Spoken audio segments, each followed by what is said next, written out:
جب اللہ دولت دے، مال دے، پیسہ دے تو غرور مت کرنا، تکبر مت کرنا، گھمنڈ مت کرنا، اس لیے کہ اگر حلال کمائے ہو تو حساب دینا ہوگا.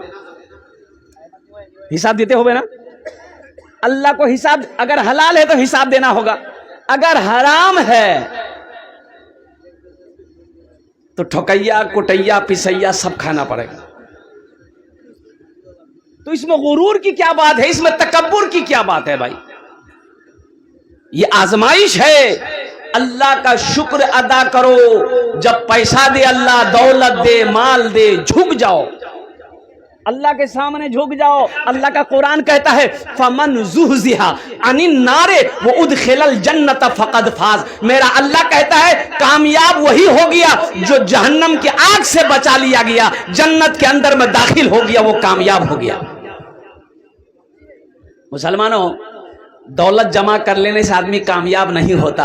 اگر دولت سے اگر آدمی کامیاب ہو جاتا تو قارون سے بڑا دولت مند کوئی نہیں تھا. اور قربان جاؤ، قارون کامیاب نہیں ہوا، فرعون کامیاب نہیں ہوا، نمرود کامیاب نہیں ہوا، شداد کامیاب نہیں ہوا. پرندوں کو دیکھیے آپ، چڑیا کو دیکھیے. چڑیا جانے نا؟ ارے بولو بھائی. چڑیا جب پانی پیتی ہے دیکھتے ہیں اپنے چونچ کو، منہ کو پانی میں ڈالتی ہے. اب پانی میں ڈالنے کے بعد جب پانی اٹھاتی ہے تو سر کو اوپر کر لیتی ہے.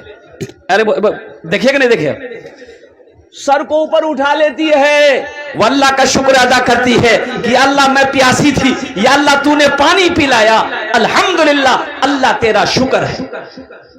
اللہ والے کی گزر ہو رہی تھی، روڈ کے سائیڈ میں مسجد تھی، نماز کا وقت ہو گیا، ظہر کا وقت. آپ نے دیکھا کہ مسجد ہے تو عالم دین تھے، اللہ والے تھے، داخل ہو گئے مسجد میں کہ نماز پڑھ لیں گے تب جائیں گے. تو مسجد کے اندر داخل ہوئے، دیکھیے ایک ہی آدمی. تو حضرت نے پوچھا کہ بھائی آپ کون ہیں؟ بولا کہ حضرت ہم مؤذن ہیں اس مسجد کا. بولا اور جماعت کئے بجے ہے؟ بولا حضرت جماعت یہاں نہیں ہوتی ہے. بولا جماعت نہیں ہوتی ہے، کاہے؟ بولا کوئی نہیں آتا ہے. کوئی نہیں آتا ہے. ارے یہ بستی والا سب کہاں گیا؟ بولا حضرت بستی والا سب بولتا ہے میرے پاس ٹائم نہیں ہے، آپ اکیلے اذان دی، اکیلے نماز پڑھنی ہے، ہم لوگ ٹکا دیں گے آپ. بولا ارے بہت گڑبڑ ہے. اچھا ٹھیک ہے. حضرت نے مؤذن صاحب سے کہا کہ ایک بار اذان اور دو. بولا کہ حضرت یہ دوبارہ اذان ہو جائے گی. بولا دو. مؤذن صاحب کھڑا ہوا دوبارہ اذان دینے کے لیے. اللہ اکبر، اللہ اکبر. دوبارہ اذان جیسی ختم ہوئی، 10 آدمی ادھر سے، 20 آدمی ادھر سے، 25 آدمی ادھر سے، محلہ والا سب مسجد میں گھس گیا. مؤذن کو بولا تمہارا دماغ خراب ہو گیا، دوبارہ اذان ہو جائے. تو اللہ والے عالم صاحب بولے کہ پہلی مرتبہ اذان ہوئی کہاں تھے؟ اذان سنے تھے؟ بولے ہاں سنی آنو نا. تو کہاں تھے؟ بولے گھوڑا چنو. اور نماز پڑھنے نہیں آئے. اب دوبارہ اذان ہوئی تو مؤذن سے لڑنے کے لیے آ گئے، مؤذن سے جھگڑا کرنے آ گئے. امام سے جھگڑا کرنے کا ٹائم ہے، مؤذن سے جھگڑا کرنے کا ٹائم ہے، اور نماز پڑھنے کا ٹائم نہیں. مایوس نظر آتے ہیں. کیا مائک ہے یار آپ کا، تو سمجھ میں نہیں آتا، کبھی گھٹاتا کبھی بڑھاتا. ایک پر رکھو بھائی، دعا کر دیں گے چلے جاؤ گے. مجلس نہ ہے، سمجھ نہیں رہے ہو. مایوس نظر آتے ہیں مسجد کے منارے، آتے ہی نہیں کوئی مؤذن کے پکارے. مایوس نظر آتے ہیں مسجد کے منارے، آتے ہی نہیں کوئی مؤذن کے پکارے. منبر بھی تو خاموش ہے، محراب ہے سنسان. ہم کیسے مسلمان ہیں، ہم کیسے مسلمان، ہم کیسے مسلمان ہیں، ہم کیسے مسلمان. میرے بچوں، نوجوانوں، 5 وقت جمعے کی نماز کے ساتھ ساتھ انشاءاللہ 5 وقت کی نماز پابندی کے ساتھ پڑھیں گے انشاءاللہ. وعدہ کرو الحمدللہ. اللہ ان ہاتھوں کو اٹھوانا میرا کام تھا. ہمارے بچوں کو, نوجوانوں کو, بزرگوں کو, ہماری ماں بہنوں کو یا اللہ ہم سب کو 5 وقت کی نماز پابندی کے ساتھ ادا کرنے کی توفیق و رفیق عطا فرما. آمین بولا الحمدللہ. وہ جو شعر میں نے کہا تھا, بہت ساری باتیں ہیں, اللہ سے لو لگاؤ. ایک بات یاد رکھو, ایک یہودی نے حضرت علی رضی اللہ تعالیٰ عنہ سے پوچھا, یہودی پوچھا, سوال کیا, اے علی آپ تو کہتے ہو کہ میرا اللہ ہے, میرا اللہ ہے, لیکن آپ کا اللہ نظر کیوں نہیں آتا؟ اللہ نظر کیوں نہیں آتا؟ اللہ ہے تو نظر کیوں نہیں آتا؟ تو حضرت علی رضی اللہ تعالیٰ عنہ نے بہت اچھا جواب دیا. بولا ایسا کرو, تم سورج کو غور سے دیکھو تو. بولا ارے سورج کو غور سے کیسے دیکھیں گے, آنکھیں ختم ہو جائے گی. تو حضرت علی رضی اللہ تعالیٰ نے جواب دیا, جب سورج کو غور سے نہیں دیکھ سکتے ہو تو سورج بنانے والے کو کیسے دیکھو گے؟ آہا, سورج بنانے والے کو کیسے دیکھو گے؟ لاجواب ہو گیا یہودی. مساجد میں, مجالس میں, تو ہی تو ہو میرے دل میں, میرا رونا میرا ہنسنا الہی تیری خاطر ہو, میرا رونا میرا ہنسنا الہی تیری خاطر ہو, میرا مرنا میرا جینا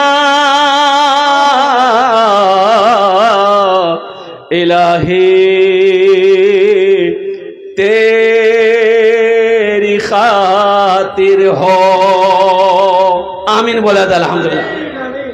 مسلمانوں ایک بات یاد رکھنا, اللہ کے سامنے حاضر ہونا ہے, اللہ کے سامنے کھڑا ہونا ہے.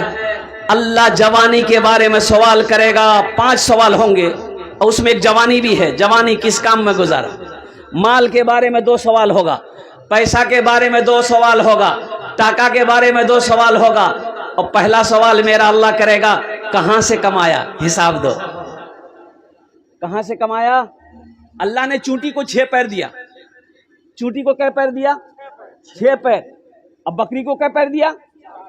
او قربان جاؤ. اللہ نے چونٹی کو 6 پیر دیا ہے, 6 پیر دیا ہے, بکری کو 4 پیر, اونٹ کو 4 پیر, بھینس کو 4 پیر, گائے کو 4 پیر, بیل کو 4 پیر, اور قربان جاؤ انسان کو 2 پہ کھڑا کر دیا. تمہیں جھکنے کی ضرورت نہیں ہے, میں نے تمہیں سیدھا خوبصورت, سب سے خوبصورت بنایا, تم سیدھا رہو.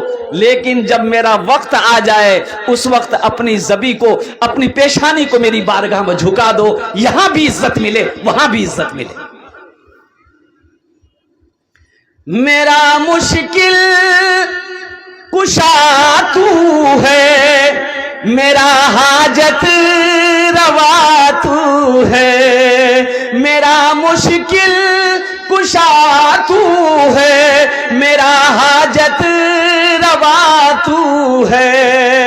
وفا کرنا جفا کرنا الہی تیری خاطر ہو, میرا مرنا میرا جینا الہی تیری خاطر ہو.